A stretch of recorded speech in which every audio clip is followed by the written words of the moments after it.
Om Shanti 2 April 2026 प्रातः मुरली बाबा कहते मिठे बच्चे यह बाबांकर विचित्र दुकान अटे जेउठी सबु प्रकारर जिनिस मिली थाए सही दुकानर तुमे माने ही मालिक अट।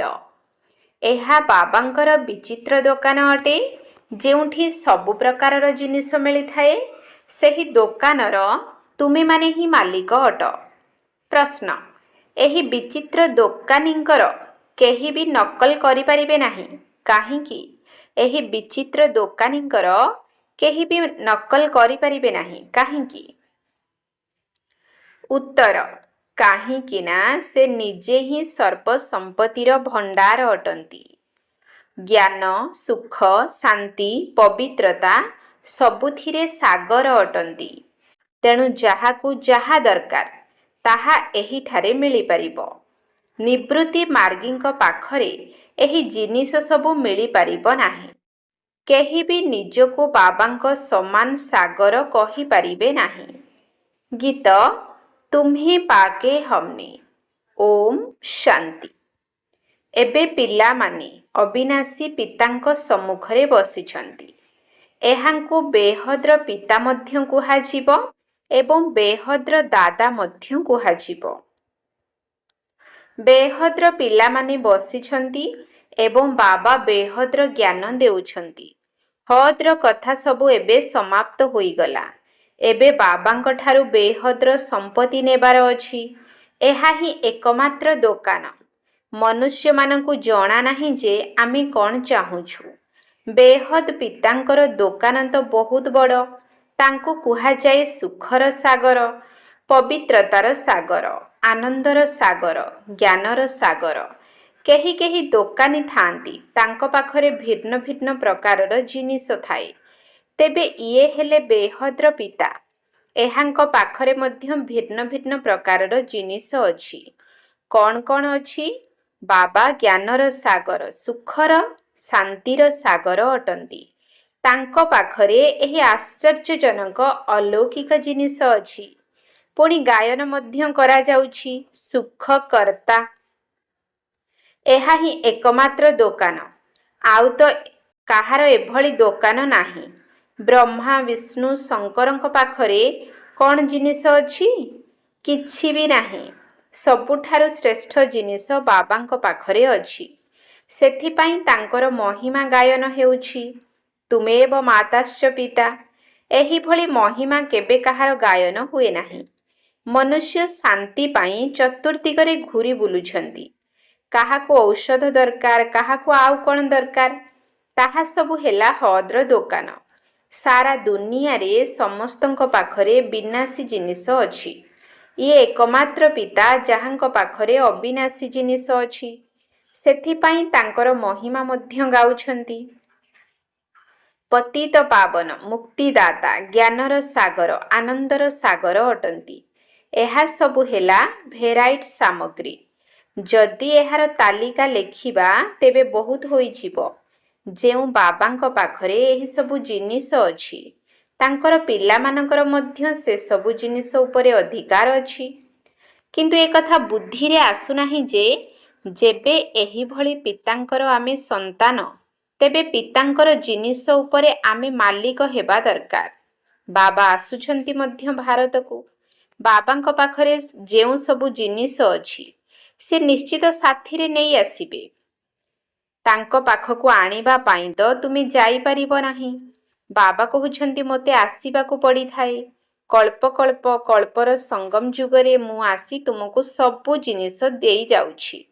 मु तुमको जेउ जिनिस सबु देउछि ताहा आउ केबे मिली परिबो नाही। अधा कल्प पाई तुमर सबु भंडार भरपूर होई जाउछि। एही भली कोनोसी अप्राप्त वस्तु रहु नाही जहा पाई पुणी डाकिबाकु पड़िबो। ड्रामा प्लान अनुसारे तुमे समस्ते संपत्ति नेबा परे पुणी धीरे धीरे 84 जन्मर सीढ़ी रे तळकु खसी थाओ। पुनर्जन्म मध्य निश्चित नेबाकु पड़िबो। 84 जन्म मध्य नेबाकु पड़िबो। समस्ते 84 चक्र कहि थांती किंतु अर्थ बुझी नाहंती।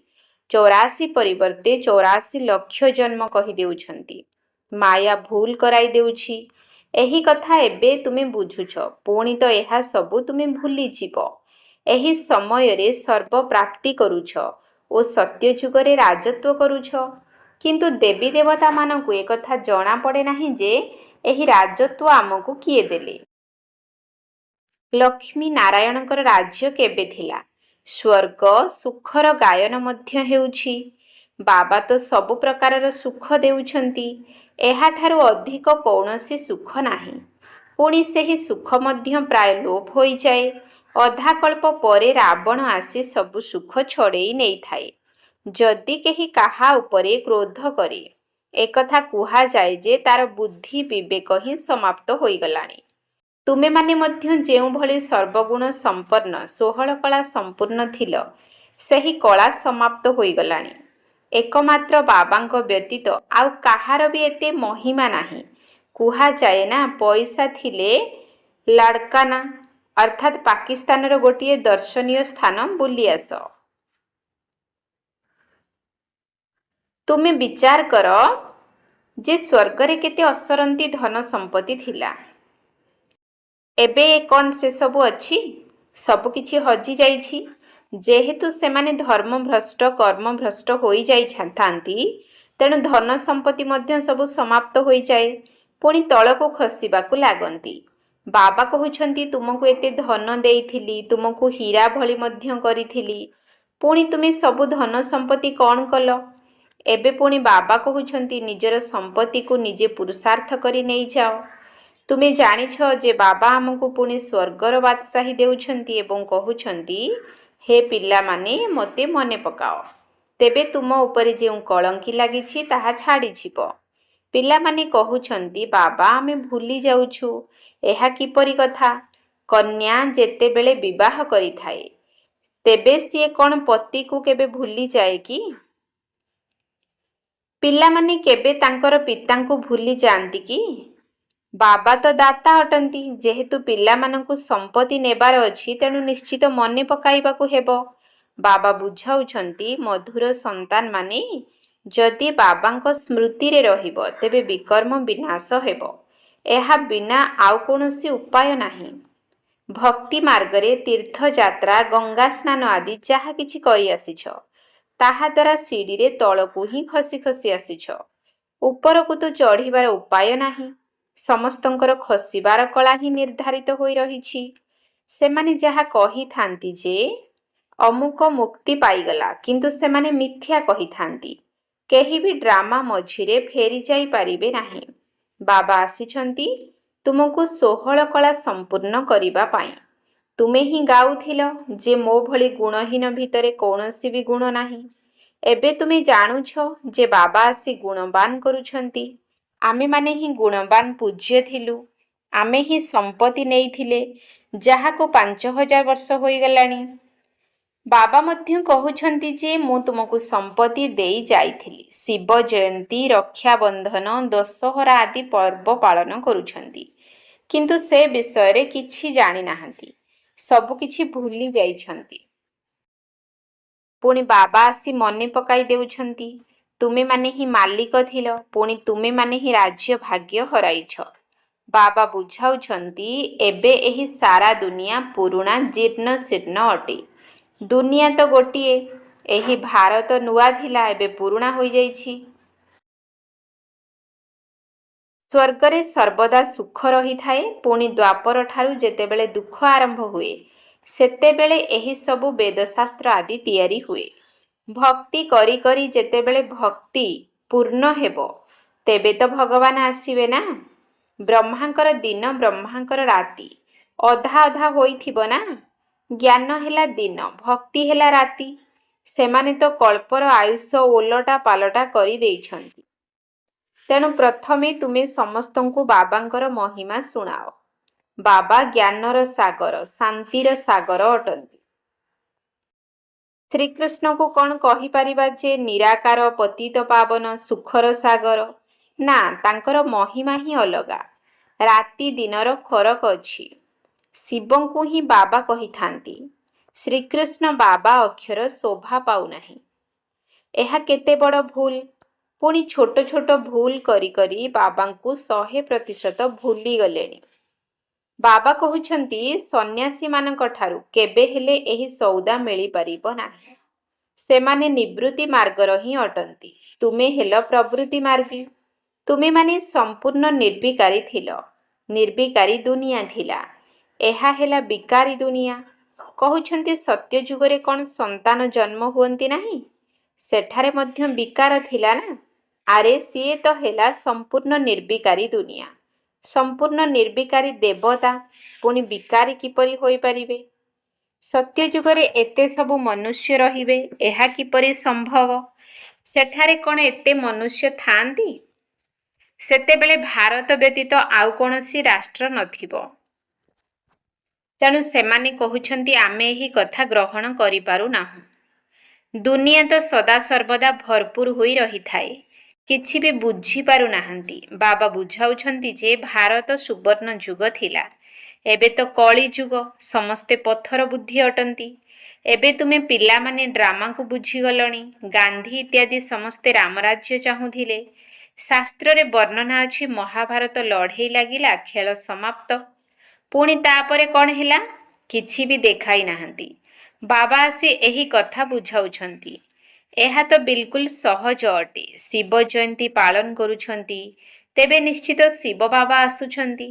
ସିଏ ହେଲେ ସ୍ୱର୍ଗର ରଚୟିତା ଈଶ୍ୱର ପିତା। ତେଣୁ ନିଶ୍ଚିତ ସ୍ୱର୍ଗର ଗେଟ୍ ଖୋଲିବା ପାଇଁ ଆସିବେ। ଆସିବେ ମଧ୍ୟ ସେତେବେଳେ ଯେତେବେଳେ ନର୍କ ଦୁନିଆ ଥିବ।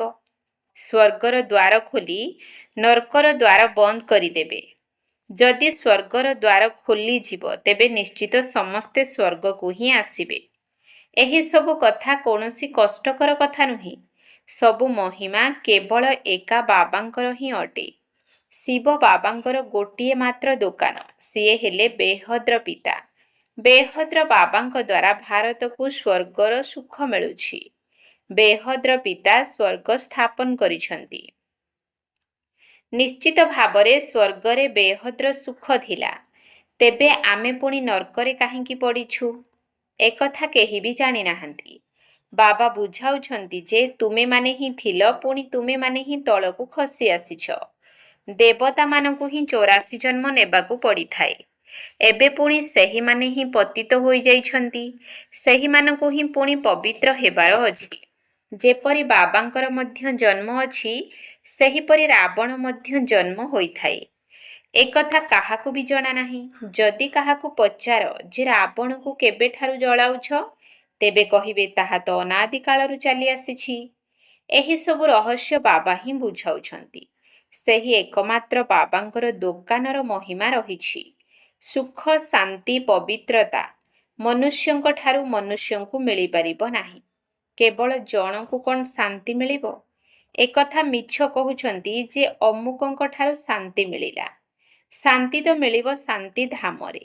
ଏଠାରେ ଜଣେ ଯଦି ଶାନ୍ତିରେ ଥିବେ, ତେବେ ଅନ୍ୟ ଜଣେ ତାଙ୍କୁ ଅଶାନ୍ତ କରିବେ। ତେବେ ସିଏ ତ ଶାନ୍ତିରେ ରହିପାରିବେ ନାହିଁ। ସୁଖ, ଶାନ୍ତି, ପବିତ୍ରତା ଏହି ସବୁ ଜିନିଷର ବ୍ୟବସାୟୀ ଏକମାତ୍ର ଶିବ ବାବା ଅଟନ୍ତି। ବାବାଙ୍କ ସହ କେହି ଆସି ଏହି ଦିବ୍ୟ ଅଲୌକିକ ବ୍ୟବସାୟ କରନ୍ତୁ। ତାଙ୍କୁ ହିଁ କୁହାଯାଉଛି ସୌଦାଗର।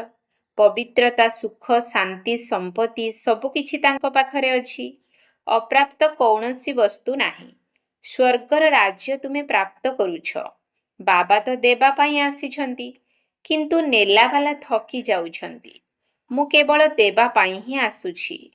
ତୁମେ ନେବାରେ ଥଣ୍ଡା ହୋଇଯାଉଛ। ପିଲାମାନେ କହୁଛନ୍ତି ବାବା, ମାୟାର ତୋଫାନ ଆସୁଛି। ହଁ, ପଦ ମଧ୍ୟ ବହୁତ ଉଚ୍ଚ ପାଇବାର ଅଛି। ସ୍ୱର୍ଗର ମାଲିକ ହେଉଛ, ଏହା କ'ଣ କମ୍ କଥା? ମେହନତ ତ କରିବାକୁ ହେବ। ସେଥିପାଇଁ ଶ୍ରୀମତ ପାଳନ କର। ଯାହା ସବୁ ଜିନିଷ ମିଳୁଛି, ତାହା ପୁଣି ଅନ୍ୟମାନଙ୍କୁ ମଧ୍ୟ ଦେବାକୁ ପଡ଼ିବ। ଦାନ ମଧ୍ୟ କରିବାକୁ ପଡ଼ିବ। ଯଦି ପବିତ୍ର ହେବାର ଅଛି, ତେବେ 5 ବିକାରର ଦାନ ନିଶ୍ଚିତ କରିବାକୁ ହେବ। ମେହନତ କରିବାକୁ ପଡ଼ିବ। ବାବାଙ୍କୁ ମନେ ପକାଇବାକୁ ହେବ। ତେବେ ଯାଇ କଳଙ୍କି ଛାଡ଼ିବ। ମୁଖ୍ୟ ହେଲା ବାବାଙ୍କ ସ୍ମୃତି। ଭଲେ ପ୍ରତିଜ୍ଞା କର ଯେ ବାବା, ମୁଁ କେବେ ହେଲେ ବିକାରଗ୍ରସ୍ତ ହେବି ନାହିଁ। କାହା ଉପରେ କ୍ରୋଧ କରିବି ନାହିଁ। କିନ୍ତୁ ନିଶ୍ଚିତ ଯୋଗଯୁକ୍ତ ହୋଇ ରହିବାକୁ ହେବ। ନଚେତ୍ ଜନ୍ମ ଜନ୍ମର ପାପ କିପରି ବିନାଶ ହେବ? ବାକି ଜ୍ଞାନ ତ ବହୁତ ସହଜ। 84 ଜନ୍ମର ଚକ୍ର କିପରି ଲଗାଇଛ ଏକଥା କାହାକୁ ବି ତୁମେ ବୁଝାଇ ପାରିବ। ବାକି ଯୋଗର ଯାତ୍ରାରେ ମେହନତ ଅଛି। ଭାରତର ପ୍ରାଚୀନ ଯୋଗ ବହୁତ ପ୍ରସିଦ୍ଧ। ତେବେ ଜ୍ଞାନ କ'ଣ ଦେଉଛନ୍ତି? ମନ୍ମନା ଭବ ଅର୍ଥାତ୍ କେବଳ ମୋତେ ମନେ ପକାଅ, ତାହେଲେ ତୁମର ବିକର୍ମ ବିନାଶ ହେବ। ତୁମେ ଗାୟନ ମଧ୍ୟ କରୁଥିଲ ଯେ ଆପଣ ଯେତେବେଳେ ଆସିବେ ତେବେ ଅନ୍ୟ ସବୁ ସଙ୍ଗ ଛାଡ଼ି ଏକା ଆପଣଙ୍କର ସଙ୍ଗରେ ହିଁ ସଙ୍ଗ ଯୋଡ଼ିବି। ଆପଣଙ୍କ ପ୍ରତି ହିଁ ସମର୍ପଣ ହୋଇଯିବି। ଆପଣଙ୍କ ବିନା ଆଉ କାହାକୁ ମନେ ପକାଇବି ନାହିଁ। ଯଦି ପ୍ରତିଜ୍ଞା କରିଛ ତେବେ ଭୁଲି ଯାଉଛ କାହିଁକି? କହୁଛନ୍ତି ମଧ୍ୟ ହାତେ କାମ ହୃଦେ ରାମ। ତୁମେ ତ କର୍ମଯୋଗୀ ଅଟ। କର୍ମଧନ୍ଦା ଆଦି କରି ବୁଦ୍ଧିରେ ଯୋଗ ବାବାଙ୍କ ସହିତ ଲଗାଇବାକୁ ହେବ। ପ୍ରେମିକ ବାବା ନିଜେ କହୁଛନ୍ତି, ତୁମେ ପ୍ରେମିକାମାନେ ଅଧା କଳ୍ପ ମନେ ପକାଇଛ। ଏବେ ମୁଁ ଆସିଛି, ତେଣୁ ମୋତେ ମନେ ପକାଅ। ଏହି ୟାଦକୁ ହିଁ ବାରମ୍ବାର ଭୁଲି ଯାଉଛନ୍ତି। ଏଥିରେ ହିଁ ମେହନତ ରହିଛି। ଯଦି କର୍ମାତୀତ ଅବସ୍ଥା ହୋଇଯିବ ତେବେ ଏହି ଶରୀରକୁ ଛାଡ଼ିବାକୁ ହିଁ ପଡ଼ିବ। ଯେତେବେଳେ ରାଜଧାନୀ ସ୍ଥାପନା ହୋଇଯିବ ତେବେ ଯାଇ ତୁମେ କର୍ମାତୀତ ଅବସ୍ଥାକୁ ପ୍ରାପ୍ତ କରିବ। ଏବେ ତ ସମସ୍ତେ ପୁରୁଷାର୍ଥୀ ଅଟନ୍ତି। ମମ୍ମା ବାବା ସବୁଠାରୁ ଅଧିକ ମନେ ପକାଉଛନ୍ତି। ସୂକ୍ଷ୍ମ ବତନରେ ମଧ୍ୟ ତାଙ୍କୁ ହିଁ ଦେଖିବାକୁ ମିଳୁଛି। ବାବା ବୁଝାଉଛନ୍ତି, ମୁଁ ଯାହାଙ୍କ ଶରୀରରେ ପ୍ରବେଶ କରୁଛି ସିଏ ବହୁତ ଜନ୍ମର ଅନ୍ତିମ ଜନ୍ମରେ ଅଛନ୍ତି। ସିଏ ମଧ୍ୟ ପୁରୁଷାର୍ଥ କରୁଛନ୍ତି। କର୍ମାତୀତ ଅବସ୍ଥାରେ ଏବେ କେହି ପହଞ୍ଚି ପାରିବେ ନାହିଁ। ଯଦି କର୍ମାତୀତ ଅବସ୍ଥା ଆସିଯାଏ ତେବେ ଏହି ଶରୀର ରହିପାରିବ ନାହିଁ। ବାବା ତ ବହୁତ ଭଲ ଭାବରେ ବୁଝାଉଛନ୍ତି। ତେବେ ବୁଝିଲା ବାଲାଙ୍କର ବୁଦ୍ଧି ଉପରେ ନିର୍ଭର କରେ। ସ୍ୱର୍ଗର ରଚୟିତା ଈଶ୍ୱର ପିତା ଜଣେ ହିଁ ଅଟନ୍ତି। ତାଙ୍କ ପାଖରେ ହିଁ ଜ୍ଞାନର ସମସ୍ତ ସାମଗ୍ରୀ ରହିଛି। ସିଏ ହିଁ ଯାଦୁକର ଅଟନ୍ତି। ଆଉ କାହାଠାରୁ ସୁଖ, ଶାନ୍ତି, ପବିତ୍ରତାର ସମ୍ପତ୍ତି ମିଳିପାରିବ ନାହିଁ। ବାବା ବହୁତ ଭଲ ଭାବରେ ବୁଝାଉଛନ୍ତି। ପିଲାମାନଙ୍କୁ ନିଜେ ଧାରଣ କରି ଅନ୍ୟମାନଙ୍କୁ ଧାରଣ କରାଇବାକୁ ହେବ। ଜ୍ଞାନକୁ ଯିଏ ଯେତେ ଧାରଣ କରୁଛନ୍ତି ସେତେ ସମ୍ପତ୍ତି ନେଉଛନ୍ତି। ଦିନକୁ ଦିନ ତୁମକୁ ବହୁତ ଗୁହ୍ୟ ଜ୍ଞାନ ମିଳୁଛି। ଲକ୍ଷ୍ମୀ ନାରାୟଣଙ୍କୁ ଦେଖ କେତେ ଦିବ୍ୟତାପୂର୍ଣ୍ଣ ଅଟନ୍ତି। ତେଣୁ ତାଙ୍କ ଭଳି ମଧୁର ଏବଂ ଦିବ୍ୟ ହେବା ଉଚିତ। ଆଚ୍ଛା, ମିଠା ମିଠା ଶିଖିଲ ଧେ ସନ୍ତାନମାନଙ୍କ ପ୍ରତି। ମାତା ପିତା ବାପଦାଦାଙ୍କର ମଧୁର ସ୍ନେହଭରା ସ୍ମୃତି ଏବଂ ସୁପ୍ରଭାତ। ଆତ୍ମିକ ପିତାଙ୍କର ଆତ୍ମିକ ସନ୍ତାନମାନଙ୍କୁ ନମସ୍ତେ। ଆତ୍ମିକ ସନ୍ତାନମାନଙ୍କର ଆତ୍ମିକ ବାପଦାଦାଙ୍କୁ ନମସ୍ତେ ନମସ୍ତେ ନମସ୍ତେ। ସୁପ୍ରଭାତ। ଆଉ କୌଣସି ସତ୍ସଙ୍ଗରେ କ'ଣ ଏଭଳି କହୁଛନ୍ତି? ଏହା ଆମର ବିଲକୁଲ ନୂଆ ଭାଷା ଅଟେ, ଯାହାକୁ ଆଧ୍ୟାତ୍ମିକ ଜ୍ଞାନ କୁହାଯାଏ। ଆଚ୍ଛା, ଧାରଣା ପାଇଁ ମୁଖ୍ୟ ସାର। 1 ନମ୍ବର ପଏଣ୍ଟ।